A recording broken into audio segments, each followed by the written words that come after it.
오늘 이제 9번째 재앙인데 하늘 재앙으로는 3번째고 이제 전체적으로는 9번째 재앙입니다. 369 법칙에 의하면 경고가 없이 바로 시행되는 재앙이죠. 자, 3일 동안에 흑암이 있게 된 재앙인데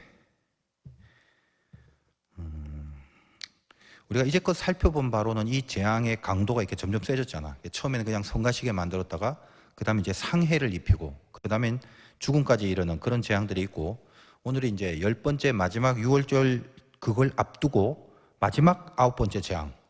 그래서 어쩌면 가장 치명적인 재앙이 임해야 될 것 같은데 그냥 한번 생각을 해봐요. 자, 흑암 재앙. 흑암이 깜깜한 게 3일 동안 있는 재앙 어때요? 뭐 그리 대수야 그거? 물론 이제 뭐 엄청난 두려움이겠지만 그냥 뭐 3일 동안 저기 뭐 전기도 안 들어오는 오지의 성교 같다 생각하고 3일간 그냥 퍼자면 되는 거 아닌가? 극단적으로 한번 생각해 보자는 거지. 우리 예전에 말레이시아 원주민 선교 가서 전기 없으니까 막 밤에 캄캄하잖아. 누가 밤에 자다가 일어나갖고 막 아무것도 안 보이니까 깜짝 놀래갖고 이재훈 목사님한테 뭐 자기 눈이 실명됐다고 막 그랬다며. 살면서 전기가 없는 곳 거기서 밤을 맞이한 적이 평생 처음이잖아요. 아무것도 안 보이는 거죠. 자, 오늘 본문에 보면 21절 봐요. 여호와께서 모세에게 이르시되 하늘을 향하여 내 손을 내밀어 애굽 땅에 흑암이 있게 하라. 곧 더듬을 만한 흑암이리라. 표현 좋죠. 더듬을 만한 흑암이니라.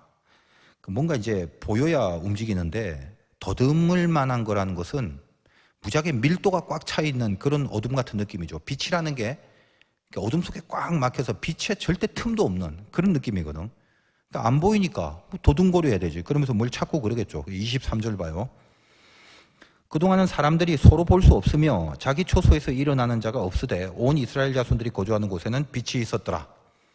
뭘 움직이려면 보여야 움직이지. 그러니까 자기 초소에서 꼼짝 말아라고 있는 거예요. 자, 근데 이제 3일 동안이니까 그냥 뭐 정전됐다 생각하고 뭐 대강 이제 느낌은 알잖아. 집이니까.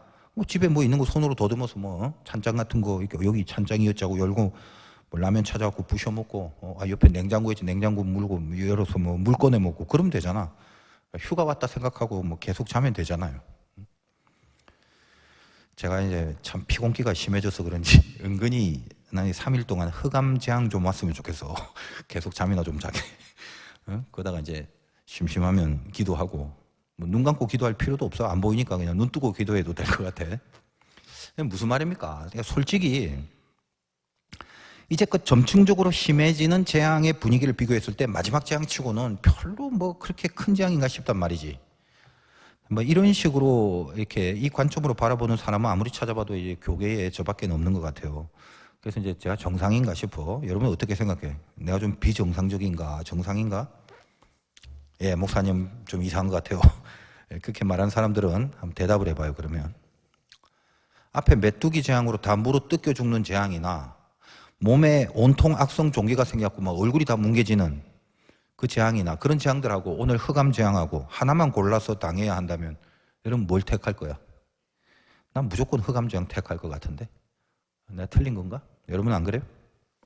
그래서 우리가 그냥 피상적으로 주워 들은 내용들로 메시지를 삼지 말고 하나님이 뭘 전하시려는가 그 점에 포커스를 맞출 수 있어야 되거든요. 이게 순번상 뭔가 마지막 재앙이라고 해서 흑암 재앙이 마치 앞에 있었던 그 어떤 재앙보다도 훨씬 더 치명적인 피해를 입힌 재앙이다 이렇게 막연하게 생각하지 말고 무엇을 전하려고 하는가 그걸 기도하는 마음으로 생각해야지. 흑암은 애굽의 그 태양신 라라는 신이 있는데 그 라 신을 제압하는 재앙이라는 게 중요합니다. 그러니까 태양이 비춰야 되는데 자기 실력을 발휘를 못하게 하는 재앙이란 점에서 흑암 재앙의 무서움이 있는 거란 말이에요. 이집트에는 신들이 많잖아. 그래서 세상을 설명하는 모든 이해들을 이 신들의 존재를 통해서 설명을 해온 나라입니다. 여러분 나중에 뭐 시간이 있으면 이집트의 신화론 이런 책을 한번 읽어봐요. 근데 그런 거 읽지 말고 그냥 성경을 읽어, 성경을. 뭐 말도 안 되는 지어낸 이야기 그거 읽는 거 별 도움도 안 되고 재미가 있을지 몰라도 내가 이렇게 대강 훑어본 결론으로는 아무리 신화지만 그 논리가 없어, 논리가. 아무리 사람이 만들어낸 이야기라도 논리가 있어야 그 위에 교훈이 이렇게 실려지는 법인데 뭐가 참 엉성하고 난데없고 뭐 복잡해요. 하여간 이제 우리가 그동안 다루었던 신들이 뭐 개구리에서부터 시작해서 별의별 신들이 애굽에 다 있는데 그 모든 신들 중에 가장 상위에 있는 신이 뭐냐면 태양신 라라고 하는 거예요. 최상위 신 정도면 뭔가 좀 초월적인 가오가 있어야 되는데 뭐 보면 읽어보면 마누라도 있고 뭐 딸도 4명이나 되고 하여간 이게 태양신인데 뭐 복잡하게 살아. 애니미즘이 이 애굽에서는 그냥 일반적인 삶의 해석으로 여겼기 때문에 하늘에서 빛나고 있는 태양은 세상의 그 어떤 존재들보다 위에 있는 거잖아. 그러니까 태양이 있어야 농사도 짓고 생명이 보존될 수 있다는 것을 아니까 그 이상의 신은 없었단 말이죠. 그러니까 우리가 이제 첫 번째 재앙을 볼 때 나일강을 피로 변하게 한 것도 그 나일강이라는 존재가 주는 영향력이 컸기 때문에 아주 대단한 신들 중에 하나였거든. 그러니까 바로가 거의 매일 나가서 강가에서 제사를 드리잖아. 연중에 비 한 방울 안 내리는 건조한 그 사막 기후에서 나일강, 그야말로 생명이죠. 그거 없으면 끝나는 거잖아. 그러니까 신격화 시키지 않을 수 없다고요. 그것도 아주 이제 비중 있는 신이잖아. 우리 다 살펴본 거예요, 앞에서.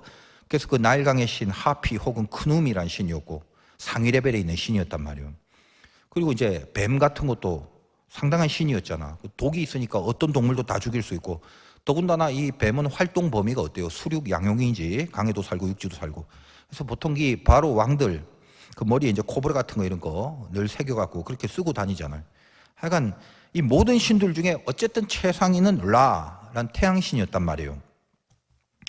그래서 이제 이집트 왕은 세계사적으로 파라오라고 하고 성경은 이제 바로라고 하잖아. 바로는 그냥 왕이란 말이지 고유명사가 아니라는 건 알죠. 자, 지금 이 모세와 싸우고 있는 이 시대의 바로, 이 바로의 원래 그 이름이 뭐예요? 이름. 역사적으로 보면 이걸 람세스라고 불리는 사람이에요. 많이 들어봤지, 람세스. 뭐 게임에도 있고 만화에도 있고 그런 것 같은데 하여간 이집트 이 파라오가 이 피라미드를 건설한 이후에 자기 그 양적 그 어떤 그 뭐라고 할까 그 포지션 위치 이거를 좀 격상시켜야 되겠다.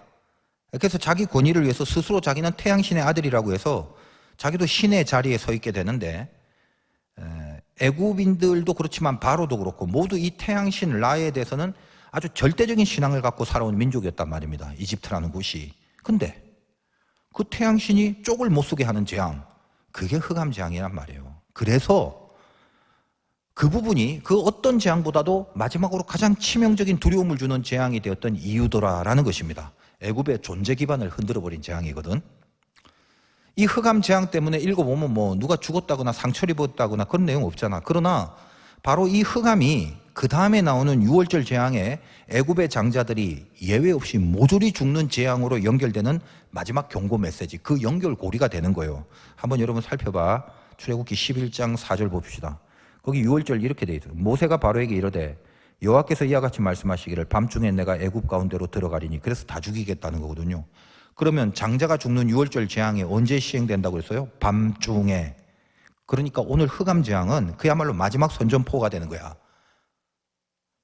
돌이킬 수 없는 심판을 경고한 거죠. 자, 이 같은 흑암이 결국은 전부 다 죽는 사건으로 연결된다는 메시지. 이젠 마지막인데 바로는 여전히 돌이키지 못하고 있다는 걸 알 수 있습니다. 여러분 오늘 24절 보세요. 바로가 모세를 불러서 너희는 가서 여호와를 섬기되 너희 양과 소는 머물러 두고 너희 어린 것들은 너희와 함께 갈지니라, 이렇게 돼 있어요. 이제 가, 할 수 없다. 야, 이제 흑암에 태양신도 안 되네.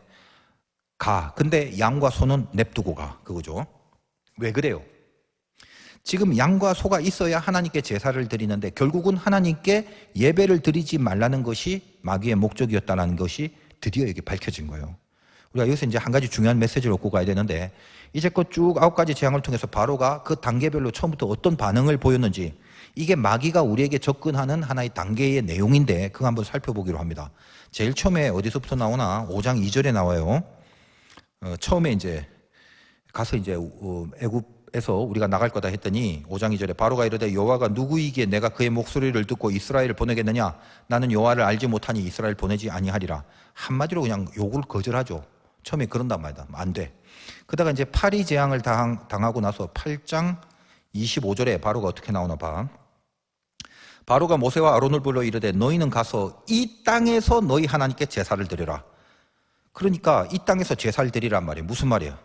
제사 드리는데 교회는 다니라 이거야. 교회는 다니지만 이 땅에서 세상적으로 살아라, 그 말이죠. 그러면 교회 다니는 게 뭔 의미가 있고 예배 드리는 게 뭔 의미가 있어? 마귀가 우리에게 그런다니까. 아, 그래 교회는 다녀. 예배는 드려. 근데 삶은 세상으로 살란 말이야. 그 다음에 재앙을 계속 이제 진행되는 가운데 8장 28절 어떤 단계로 바뀌어집니까? 바로가 이르되 내가 너희를 보내리니 너희가 너희 하나님 여호와께 광야에서 제사를 드릴 것이라 너무 멀리 가지는 말라. 이렇게 얘기를 합니다. 보내주기는 하는데 너무 멀리 가지 마. 이게 무슨 말입니까? 언제든지 다시 잡아오겠단 말이죠. 뭐하고 같아? 잠깐 은혜 받는 거 할 수 없네. 그거 허락할 테니까 금방 원상복귀해라. 그 말이에요. 마귀가 우리들에게 이렇게 단계적으로 접근한다는 거 알아야 돼. 그 다음에 이제 10장 11절에 가면 어떤 단계가 나옵니까? 그렇게 하지 말고 너희 장정만 가서 여호와를 섬기라. 이것이 너희가 구하는 바니라. 이렇게 됩니다. 그러니까 이 말은 지금 아이들은 내버려 두고 장정만 가라고 합니다. 왜 그래요? 아이들이 있으면 돌아와야 되잖아. 자녀들이니까. 그 말이죠. 그리고 이제 오늘 10장 24절에 나오는 게 그거예요. 여호와를 섬기되 양과 소는 머물러 두고. 그러니까 좋아 애들까지 다 데리고 가. 그런데 마지막으로 하나 양과 소는 내버려둬. 이거 지금 무슨 재산 남기란 말이 아니죠. 뭔 미련이 있어. 뭐 양과 소 찾으러 다시 올 거야. 근데 이게 뭘 말하는 거예요? 그러니까 결국 하나님께 제사 지내지 마. 재물 갖고 가지 마. 하나님 경배하지 마. 그 말이거든. 이게 마귀의 궁극의 목적이라는 것이 지금 밝혀졌다는 거예요. 여러분이 믿음을 갖고 살면서 늘 마귀는 이런 단계로 우리를 유혹합니다. 처음부터 그냥 왕창 거절하고 하지 마 이렇게 안 끝나. 조금씩 야금야금 들어오되 절대 궁극으로 하나님을 섬기지 못하게 만든단 말이죠. 하나님이 우리를 인도하는 것도 포기하지 않지만 오늘 말씀 제목처럼 포기불능, 마귀도 우리를 포기하지 않는다는 거 그걸 명심해야 돼요. 마귀가 그렇게 호락호락하지 않습니다. 지금 이 코로나 시즌도 재앙인데 얼마나 첨예한 영적인 싸움이 있는지 전 개인적으로 정말 이게 자꾸 이게 소스라치게 절감하고 있어요. 지금 여기가 뭐냐면 출애굽할 것인가 못할 것인가. 한국교회가 이 재앙을 통해서 동일한 영적 싸움을 하고 있다고 그렇게 생각을 해야 됩니다. 내가 이제 2년 전에 처음 이 팬데믹이 올 거라고 설교 중에 말을 했는데 아직 그땐 팬데믹 선포가 안 될 텐데 반드시 팬데믹이 온다. 그리고 세계 곳곳에 특히 일본, 또 인도, 또 아프리카, 그 다음에 모여서 막 집회하는 이슬람의 지역의 동남아 등등. 코로나가 어떻게 전개될 거고 왜 코로나 바이러스가 생겼는지에 대해서 상당히 많은 말, 이게 상당히 사실은 정말 비중 있는 말인데 그걸 마치 예언처럼 했던 적이 있어요. 벌써 2년이 지나갔는데. 핵심이 뭐냐면 저는 의학의 전문가는 아니지만 이렇게 영적으로 파악을 하고 분석을 하는 건데 지금 틀린 적이 없잖아. 핵심이 뭐냐? 하나님이 왜 코로나 재앙을 이 땅에 내리셨는가? 이걸 분명하게 알아야 되는 거 아니에요. 저는 이렇게 생각해. 목사라서 그런 게 아니라 그래서 그랬겠지. 신앙인으로서. 코로나는 교회를 향한 경고입니다. 특히 한국교회. 여러분, 한국 교회 중에 다른 교단은 빼고 우리 감리교만 본다면 지난 2020년 1년 동안요 6만 명이 사라졌어. 6만 감 안 잡히지. 우리가 지금 있는 인천 동구의 주민 숫자가 6만이에요. 동구가 날아가 버린 거라고 감리교단에. 그리고 우리 감리교단의 교인 수가 지난 10년 동안 계속 점진적으로 줄어들어갔고 한 번도 그래프가 올라간 적이 없어. 계속 추락하는 거예요. 여러분 통계도요 10년 동안의 통계라면 그건 그대로 과학이 됩니다. 무슨 말이냐면 물론 이제 다른 교단도 마찬가지예요. 개신교 전체 장로교 기장 기타 등등 모든 개신교 전체 교회가 1년 만에 다 합쳐서 40만 명이 줄었어. 감리교는 6만이 줄었고 40만 감 안 잡히죠. 지금 세종 신도시 40만이 안 돼. 세종 신도시 하나가 날아가 버린 거라고. 앞으로 이제 어떻게 되겠어요? 하나님의 특별한 은혜가 없다면 이 지속적인 감소를 계속할 것이고, 이제 백신이 호들갑 떨어도 벌써 델타 어쩌고 한 적이 최근인데 이제 오미크론 나왔지. 헬라어 알파벳 중에 델타가 4번째인데 오미크론은 15번째 알파벳이에요. 이제 마지막 오메가까지 나오면 헬라어로는 더 이상 변이 이름도 못 붙여. 그 다음에 또 알레벳, 기물, 달레, 히브리어로 붙일 거야?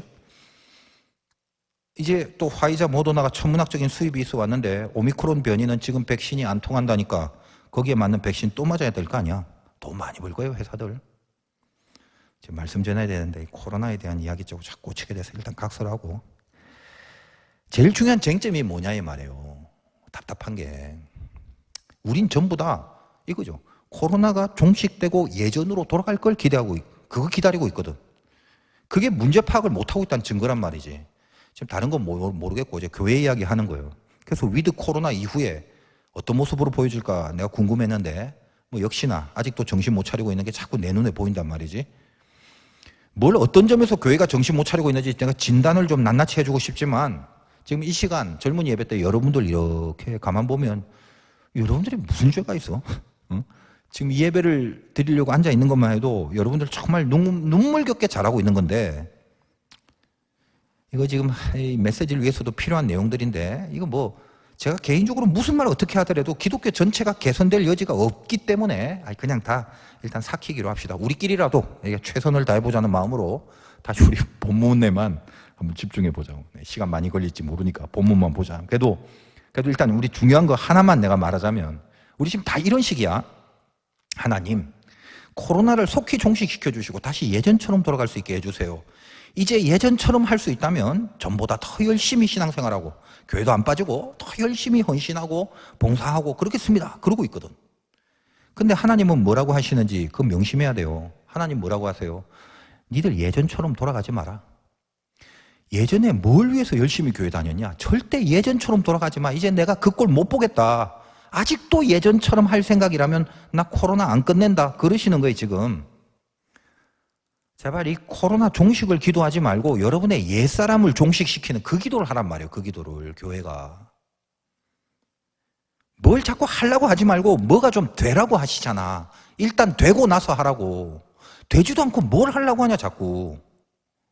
예배당에 나오는 행위로 신앙생활 다 떼어버리고 그 믿음생활 하는 척 하지 말고 여러분 어렵고 힘들게 온라인을 통해서 그 온라인 예배 잘 안 되잖아요. 그러나 뭘 점검하라는 거야? 온라인 예배가 더 좋다라는 얘기가 절대 아니지. 그런 예배가 어떻게 더 좋아? 모여서 하나님 앞에 예배 드리는 게 진짜지. 그러나 뭐예요? 왜 온라인을 드릴 수밖에 없게 만들었어? 내가 진짜 예배자였는지를 한번 보란 말이지. 어디서든지 하나님 앞에서 늘 대면할 수 있는 신앙의 실력이 있는 사람이었는지 이제 그걸 드디어 점검하고 확인해 보란 말이에요.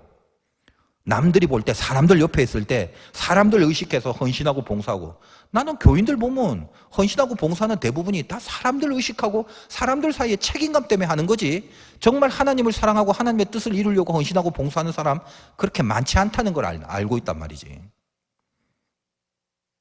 그러니까 헌신 봉사 뭐 헌금하는 거 이런 거 바리새인 말고요. 사람들 의식해서 하는 게 다 바리새인이잖아. 내 앞에 무슨 주머니가 이렇게 쑥 들어오면 어쩔 수 없어서 헌금하고 주머니 안에 집어넣으려고 그런 거 하지 말고 이 코로나 시즌에 어떻게 했어요? 자발적으로 안 하면 헌금 못했지. 스스로 계좌를 찾아야 되고 얼마나 번거로워. 그걸 다 두드려야 되고 아니면 진심으로 집에서 가정에서 예배 드리다가 그때 정말 헌금을 했다면 그 헌금들이 하나 둘씩 모았다가 누가 안 보더라도 자기가 자기 스스로 하나님께 마음을 다해서 드리는 봉헌자 내가 진짜 그 봉헌자였는지 그게 다 확인되는 기간이었잖아 지금. 알겠다면 바로를 한번 보세요. 재앙이 올 때마다 어떻게 했지 지금까지? 그래 알았어. 이제 할게. 이제 보내줄게. 그리고 재앙 그치기만 기다렸단 말이야. 근데 결국은 바로는 뭐였어요? 막이었죠. 안 변해요. 재앙 끝나도 안 변한다고. 절대로 하나님 앞에 진실된 예배자가 되지 못하게 하는 거 그게 바로예요. 여러분을 그 마귀도 포기하지 않는다고. 절대 포기 안 해. 끝까지 막을 거야. 재앙을 통해서 예전으로 돌아가지 않을 그 각오를 하고 벗어나는 게 출애굽이단 말이에요. 그 재앙을 통해서 예전처럼 안 될 거를 각오하는 게 출애굽이다 이 말이에요. 근데 이 재앙을 통해서 끝까지 벗어나지 못하게 하는 게 바로라는 거 그걸 잊지 말기 바래요. 반드시 탈출해야 돼. 그 자리에 절대 있으면 안 돼. 그대로. 그럼 어디로 가야 돼요? 어디 가긴 말씀 따라오라고 하잖아. 여러분이 이 예배를 통해서 하나님 말씀을 주잖아요. 그걸 놓치지 말라고요. 우리 젊은이들이 수준이 있으니까 그지? 제가 좀 깊은 설명을 해줄게요. 여러분 람세스를 묵상하다가 내가 받은 말씀인데 어디 딴 데서 들을 수 없으니까 여러분 가슴에 잘 새겨넣기 바래요. 성경에 람셋이란 말이 나와. 뭔지 몰라 좀 익숙하지? 처음 듣는데요. 그럼 또 할 수 없고.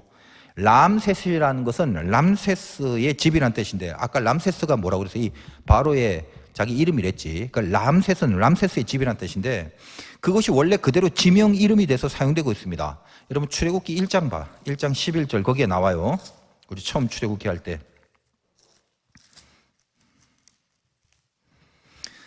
자, 그 이스라엘 사람들이 쎄빠지게 노역하고 있었지. 뭘 했는지 잘 봐. 감독들을 그들 위에 세우고 그들에게 무거운 짐을 지어 괴롭게 하여 그들에게 바로를 위하여 국고성 비돔과 람셋을 건축하게 하니라. 이걸 잘 보세요. 국고성 비돔과 람셋을 건축하게 하니라. 이것 때문에 이스라엘 백성들이 쎄빠지게 노역을 했다고. 죽을 똥 살 똥. 근데 이스라엘 사람들이 노역을 하는 이유가 바로 국고성 비돔과 람셋인데, 국고성이란 게 뭐냐면 이 바로를 위해서 곡식이나 병기 같은 걸 저장해 두는 성읍을 말하는 거거든요. 그러니까 이 국고성은 바로 왕을 위한 성읍이에요. 자, 바로는 아까 말했지, 자기 스스로 태양신의 아들이라고 신격화하고 살아가잖아요. 그러니까 국고성이라는 게 뭐냐면 바로를 위한, 다시 말해요, 태양신을 위한 성읍이 되는 거라고. 자, 지금 이스라엘이 하나님을 섬겨야 하는데 태양신을 위한 성읍을 건축하는데 인생을 바치고 있는 거란 말이야. 그래서 이 국고성의 이름이 뭐냐면 비돔과 람셋이라고 그러잖아. 이 이름을 잘 살펴보세요. 여기 좀 깊은 말인데 다른 사람들한테는 안 가르쳐주고 여러분들에게만 가르쳐주는 거야. 여러분, 비돔 봐. 비돔은 히브리어로 피톰인데 이거는 이집트 말로 페르아툼이라고 해요.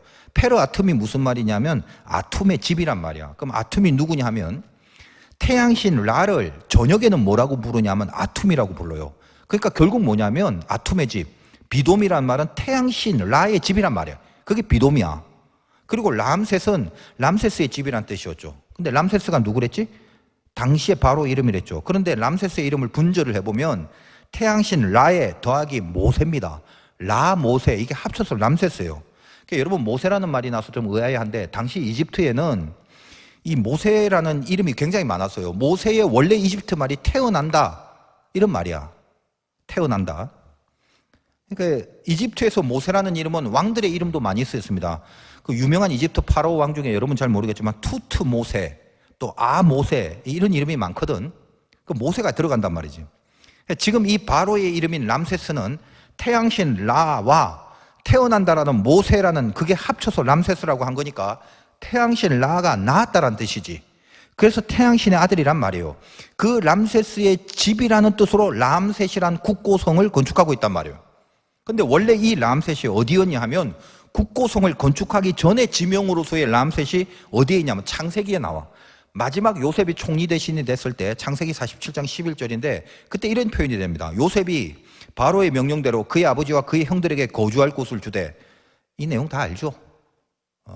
이거는 모르면 할 수 없는 거니까. 요셉이 총리 대신으로 있을 때 그 아버지 야곱과 형들과 그 이스라엘 백성들이 애굽에 와서 살잖아. 끝발 있잖아. 총리 대신이니까. 여기서 좀 풍요롭게 잘 살라고. 그래서 요셉이 바로의 명령대로 아버지와 형들에게 거주할 곳을 주되 애굽의 좋은 땅 라암셋을 그들에게 주어 소유로 삼게 하고. 그래서 창세기 47장 11절에 람셋이 나와요.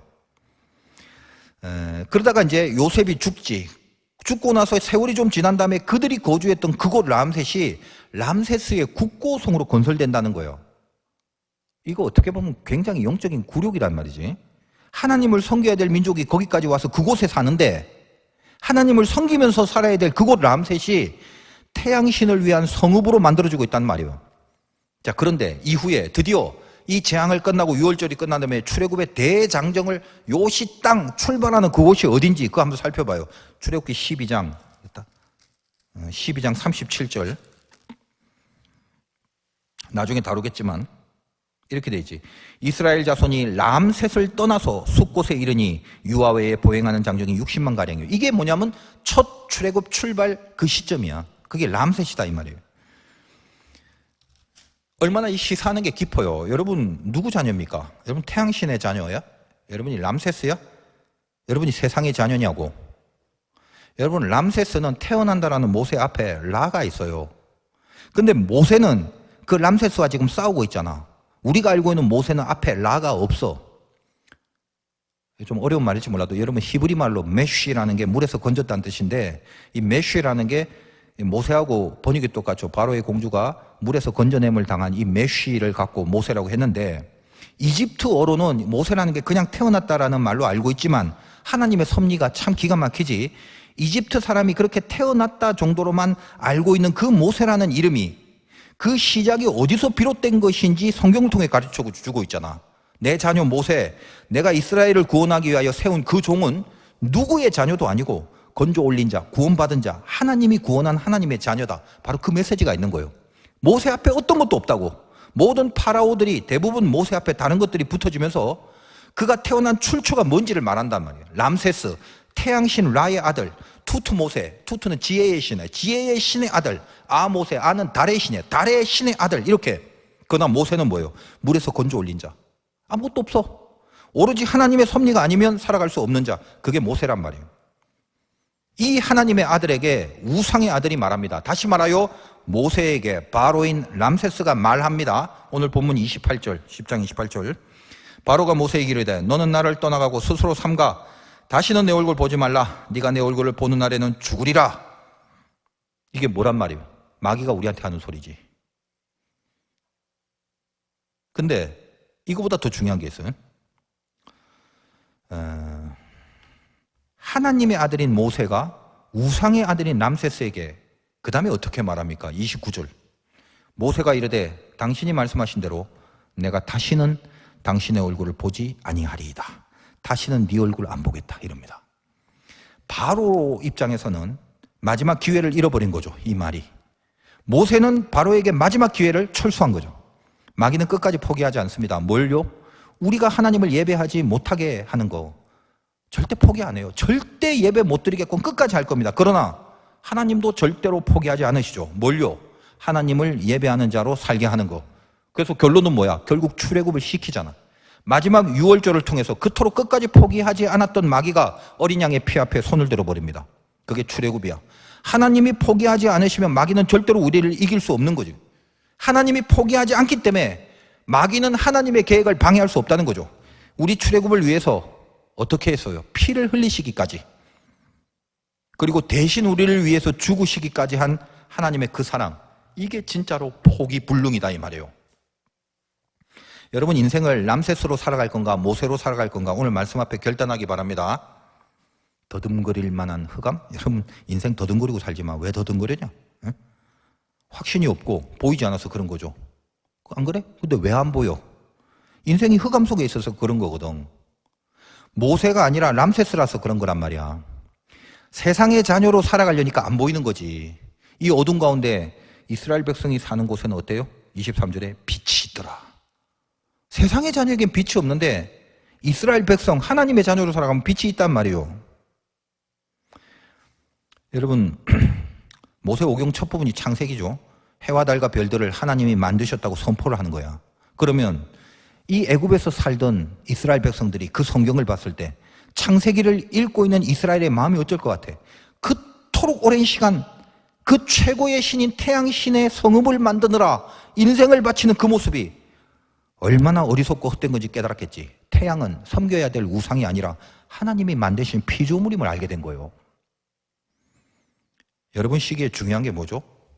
사실 친구들이잖아. 그러니까 친구들이라기보다도 지인, 회사 사람도 그렇고 학교 사람도 마찬가지로 이렇게 관계되는 사람들.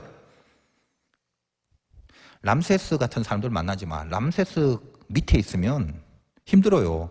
뭐예요 람세스가? 그 인간만 보면 이 죄에 대한 기대가 생기는 인간들이 있어. 지금 생각해봐 당장 주변에. 그 인간 생각하면 자꾸 죄에 대한 기대가 생기는 람세스 같은 인간인데 그 인간하고 있으면 헛된 노역을 하게 되는 겁니다. 시간, 돈, 에너지 전부 다 허망한 데 써버리고 살아갈 뿐이죠. 23절 발. 그동안은 사람들이 서로 볼 수 없으며 자기 처소에서 일어나는 자가 없으되 온 이스라엘 자손들이 거주하는 곳에는 빛이 있었더라. 이스라엘 자손이 거주하는 곳에는 빛이 있더라. 여러분 봐. 젊으니까 뭐 오래 살 줄 알죠. 젊은 사람들에게 인생 곧 죽는다라는 말처럼 어필이 안 되는 말이 없어. 나도 젊었을 때 그랬으니까. 여러분이 만약에 제 명대로 정상적으로 산다 해도 불과 몇십 년이야. 물론 지금 이렇게 쭉 보니까 앞으로 살아온 나날보다는 살아갈 나날들이 아직은 더 많이 남았어. 그게 그때까지가 이제 젊음이라고 그러는 거야. 근데 나이 들수록 여러분 느낄 거예요. 10년이라는 세월이 옛날에는 어마어마했는데 불과 10년이 별게 아니라는 걸 점점 느끼게 돼. 아무것도 아니야 10년. 그렇게 두어 번 지나면 가는 거야 그냥. 빛 속에 살기도 모자라는 시간이라고요. 근데 하나님의 말씀은 내 길의 빛이요 내 발의 등이다 그랬잖아요. 그러니까 여러분이 저번 주 혹시 설교 듣고 나 성경 일독 한번 해야 되겠어. 40일 남은 기간 동안 결심하고 실천하는 사람이 있는지 모르겠는데 저번 주에 제가 말씀을 중시해서 말씀 좀 읽을 결심을 하라 했더니 그 설교를 들은 어떤 집사님이 그 젊은이들 중에 그렇게 갸륵하게 성경 일독하겠다고 결심한 사람한테 주라고 그 세번역 성경을 사서 저한테 헌물을 했는데 여러분 혹시 내가 한번 읽어보리라 결심이 생긴 사람은 와서 받아가기 바랍니다. 받아가기만 하고 또 안 읽으면 곤란해. 점검해야 돼. 그러니까 그런 결심이 생긴 사람 와요. 줄 테니까. 여러분 어둠 속에서 더듬거리지 말고 그거 얼마나 답답하냐. 왜 그러고 사니 귀한 인생을. 말씀과 함께 있으면 더듬지 않잖아. 말씀과 함께 여러분의 람셋에서 출애굽의 시작을 해야 돼요. 시작. 자, 마지막으로 정확하게 말해줄게. 아주 신랄하게. 여러분 젊지만 답답할 때가 있죠. 얼마나 많아. 답답한 게 언제 답답해? 문제가 있는데 풀리지 않거나 내가 바라고 있는 상황이 안 오거나 답답하단 말이야. 근데 그 더듬더듬 거리는데 그때는 뭘 해결하려고 하는 게 아니라 그때 더듬거리는 거, 답답해서 더듬거리는 건요. 그냥 불안 증상이야, 불안 증상. 뭐라도 안 하면 안 될 것 같은데 지가 더듬거리고 있으면서도 더듬거린다고 해결될 게 아닌 줄 아는데 그냥 불안하니까 더듬거린다고. 그건 노력이라고 하지 않고 장애라고 그러는 거야, 장애. 더듬거리지 마요. 답답해도요, 오히려 그냥 가만히 있는 게 나아. 이것저것 생각하지 마요. 여러분 솔직히 말하면 생각해봐. 가만히 있지 않고 이렇게 더듬거리는 이유가 뭐야? 뭘 해결하려는 행동이 아니라 회피하려고 용을 쓰는 거거든, 그게. 어두운데 왜 더듬거리? 뭘 찾으려고? 찬장에 라면이라도 찾아 먹으려고 그래요? 물론 그럴 수 있지. 아까 내가 예를 든 것처럼 그럴 수 있어. 근데 그런 경우는 내가 이미 좀 알고 있는 길이 있잖아. 대강 찾을 수 있는 느낌 있는 그런 부분. 그렇기 때문에 가능한 거고. 그러나 인생의 흑암이라는 건 그런 게 아니라니까. 대부분 아예 보이지도 않는 곳에서 거기서 더듬거리는 거. 그게 진짜 더듬거리는 건데 왜 그래요? 뭘 찾아서 해결해 보려고 더듬거리는 거야? 절대 아니지. 어디 안 부닥치려고 더듬는 거잖아. 그래서 더듬거리면서 마음이 불안한 거야. 최악을 피하고 싶다는 거잖아. 해결을 위해서 노력하는 게 아니라니까, 그거는. 흑암이라는 건 여러분을 그렇게 만들어요. 근데 말씀은 빛이거든. 왜 말씀 따라오라고 하는 거예요? 그게 왜 흑암에서 답이 될 수 있다는 건데, 여러분 창세기에 보면 흑암이 깊음 위에 있을 때 하나님이 개입하시고 말씀을 거기 던지잖아. 제일 먼저 빛을 만드시죠. 빛이 있으라. 세상에 처음 빛이 생긴 겁니다. 여러분이 말씀을 읽고 듣고 접하면 어떤 열매가 생기는지 잘 들어요. 명심해요. 말씀이 왜 필요하냐? 그냥 교회니까 목사님이니까 맨날 뭐 말씀 읽어라 이런 게 아니라 어떤 진리적인 견지에 입각해서 깊이 있게 생각해 보라고. 왜 더듬거리고 있는 흑암 속에 말씀이 필요한가 이거. 그 말씀이 어떤 열매를 주길래. 여러분 말씀은요, 옳은 것에 대해서 동의하게 만들어요. 그게 말씀의 힘이야. 여러분 흑암 속에 있는 대부분의 이유가 뭔지 알아? 옳은 것에 동의를 안 하고 있기 때문이거든. 본성이요, 여러분 본성이 진짜를 싫어한다고. 그 죄인된 본성이야 그게. 그게 어둠의 자녀라니까. 여러분 본성이 밝은 걸 싫어한단 말이야. 진리를 싫어하는데 뭔 길이 보여? 내가 빛의 자녀인데도 불구하고 빛을 싫어하고 빛에 대하여 마음에 동의가 안 되는데 어떻게 길을 보겠냐고. 평생을 어둠에 살면서 단지 뭐 어디 부닥쳐서 머리통 깨지는 것만 피하려고 그렇게 더듬거리면서 사는 것 뿐이지. 죽을 때까지 그럴 거예요? 말씀이 들어가면요, 그 람셋이 떠나야 될 곳이라는 것에 마음에 동의가 생겨요. 떠나려면 쉽게 떠나지냐? 여러분 어디 한번 갈래도 뭘 씻어야지, 입어야지, 버려야지, 챙겨야지. 귀찮잖아. 요즘은 아주 그냥 귀차니즘이 대세니까. 그러니까 뭐야, 간다는 것이 옳다는 것에서 동의를 못 하겠어. 왜? 다른 모든 준비하고 뭘 해야 될 것들이 너무 많아. 동의가 안 돼. 싫어 그냥. 거길 분명히 가야 되는데. 근데 뭐요? 말씀이 들어가면 이 람셋 안 돼. 여기 죽치고 있어서는 안 되는 곳이구나. 여긴 떠나야 될 것이다라고 마음에 동기가 생겨요. 그게 능력이에요. 동의가 될 때 능력이 된단 말이지. 옳은 게 뭔지를 알아도 싫어서 못 가는 경우가 태반이란 말이에요. 그게 더듬는 인생이거든. 말씀은 여러분이 자꾸 접하면요, 마음의 동의를 만들어내는 위력이 있어요. 옳은 게 좋아져요. 옳은 것을 향하고 싶은 기쁜 의욕이 생기는 거지. 그게 하나님의 자녀예요. 그게 빛 가운데 있는 자녀라고. 그러니까 여러분이 모세라는 거 잊지 마요. 여러분 람세스 아니잖아. 물에 빠질 것도 포기하지 않고 구해주신 하나님의 자녀라니까. 절대 람세스가 아니지. 오늘 여러분 무릎 꿇고 기도할 때 기도 끝에 여러분 안에 이 모세의 선포가 일어날 때까지 기도하기 바랍니다. 29절이잖아. 모세가 이르되 당신이 말씀하신 대로 내가 다시는 네 얼굴 보지 아니하리라. 내가 다시는 너 람세스의 얼굴을 안 보겠다. 이게 여러분 기도의 마지막 결론이 돼야 됩니다. 승리하시기를 주님의 이름으로 축원드립니다.